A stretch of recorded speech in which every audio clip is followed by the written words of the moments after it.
Welcome to my channel Snehal Rajput. कहानी बहरूपिया भाग 25। लगा था एक नई जगह शायद थकान और ख़राब तबीयत के चलते उसे वैसे सपने आ रहे होंगे, पर यह किला तो हकीकत निकला जो कि वो पहले देख भी चुकी थी, बस उसे याद नहीं आया था। बहुत पुराना है ये, इसका कोई इतिहास भी कभी नहीं मिला।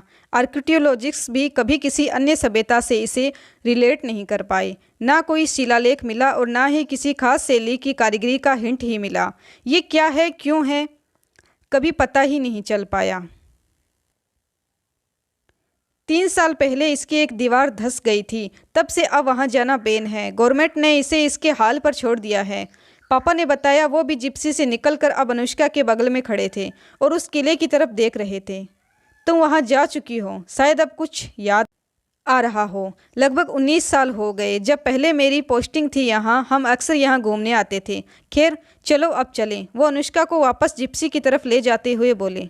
अनुष्का मन ही मन ठान चुकी थी वो उस किले में ज़रूर आएगी। हमको कुछ भी नहीं पता है साहब, कर्नल साहब तो हमको बहुत पहले छुट्टी दे दिए थे। बोले थे कि तभी आना जब फ़ोन करें। वैसे भी वो अपना खाना खुद ही बना लिया करते थे। कर्नल करणवीर सिंह के कुक ने पुलिस को बताया। अनुष्का ने कर्नल के घर के असामान्य हालतों के बारे में जो पुलिस को सूचना दे दी थी, उसके परिणाम स्वरूप अब पुलिस वहां अपना काम कर रही थी। अपने कुछ महत्वों के साथ खुद डीएसपी उदय मामले की जांच पड़ताल कर रहा था। और बाकी के नौकर माली भी तो आता है न। डीएसपी उदय ने आगे पूछा। जी सभी की छुट्टी थी।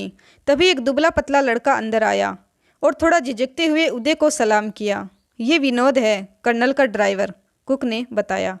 तुम्हारी भी छुट्टी थी? उदय ने विनोद से पूछा। जी साहब, फ़ोन करके बुलाते जब भी कहीं जाना होता था।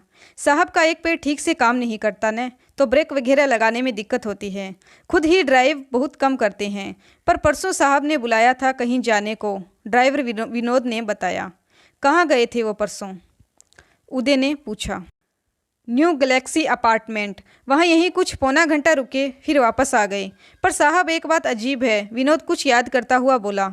क्या?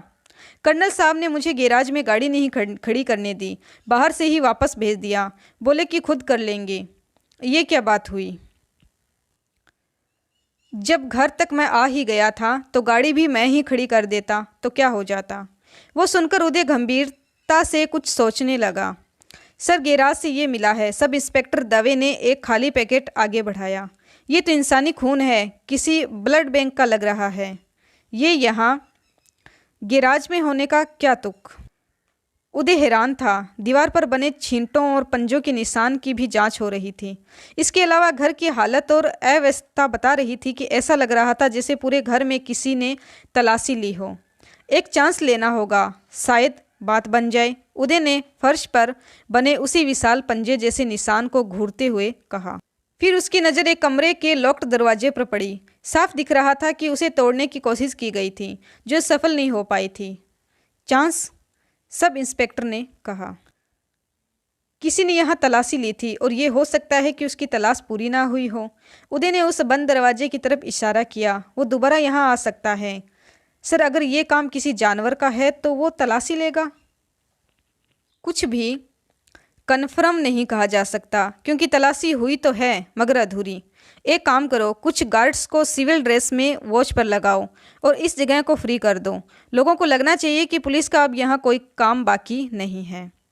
कहानी जारी है। कहानी का अगला भाग नेक्स्ट वीडियो में। धन्यवाद।